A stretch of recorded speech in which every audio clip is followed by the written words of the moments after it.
inside the buildings of the church, inside those Sunday meetings, there are people desperate for something deeper, a deeper connection with God, a deeper connection with the world.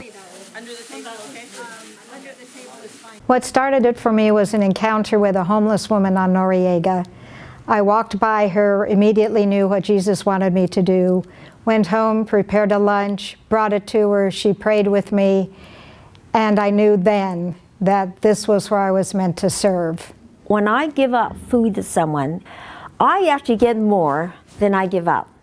So I do this with a smile. I started by coming to classes called Deep Waters, and then just becoming part of a mission group became an automatic thing to do. It was a pleasure, something I didn't particularly think that I was going to do, but definitely felt a calling, a little prodding, and it just evolved from there, and it's something I can't imagine not doing.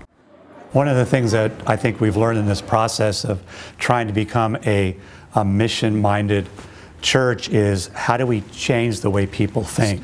So we see this whole church starting to think and talk more about how can we be involved in mission and not just write checks, not just talk about supporting, but actually being involved in what's going on in our city. It's pretty easy to see that the city needs the church. But the reality is that the church needs the city for its own salvation. When we take ourselves away from the poor, the marginalized, the outcast, we leave the very mission of God, the very urgency of the mission of God in our lives.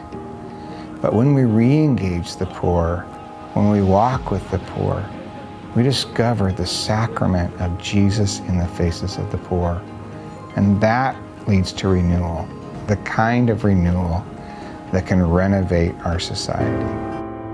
I think the dream that we have as the leadership of the church is that over the next 5 years or so, that this will become a body of believers who are in mission groups, where they're growing in their relationship with God, where they're growing in their relationship with one another, and they're growing with their relationship with the world around us.